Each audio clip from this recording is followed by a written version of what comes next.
Papel kan security guards como first line sa intelligence, rekognisado kan PNP. Mga security guards, pigaadalan kan PNP na maging parte kan intel operatives kan ahensya.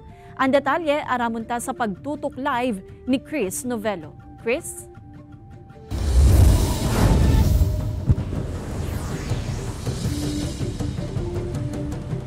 Kate, sa datos kan PNP Civil Security Group, sa interong nasyon maabot na subot sa 575,000 ang numero kan mga security guard.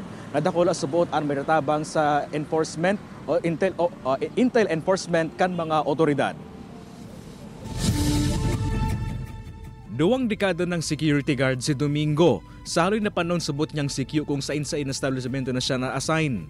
May mga pagkakataon na may mga nanunutaran sindang makadudang individual na sindang tulos na tigre-report sa mga otoridad. Kung pinapasundan ko yun sa mga gwardiya ko, halimbawa, puntahan nyo yun, baka mamaya may gagawin yun. Pinapasundan, monitor lang kung anong nasaan na, kung ano na, nakalabas na, mga ganon.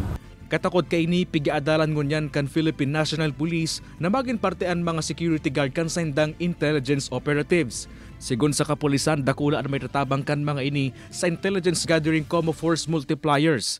Crucial man subot ang mapel kan mga ini sa pagmantinir kan seguridad kan mga eropuerto, commercial establishments asin iba pang vital installations. Equip man ang mga ini sa paglaban sa kriminalidad. May lisensyadong badil, nagagisa man nindigong training asin seminar.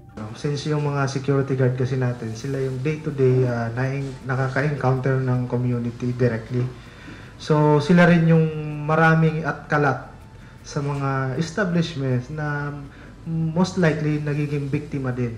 Sa katunayan, dakula subot ang itatabang kan mga ini sa pag-identifikar kan mga naradakop na sospek, maging ng mga personang nagtatago sa mga otoridad.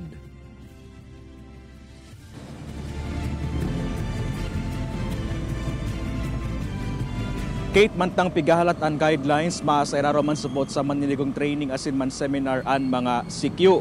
Ining kami narman kan PNP an mga security firms na ipadagos itong sendang daily na intelligence brief sa sendang mga empleyado. Kate? Jos Mabalos, Chris.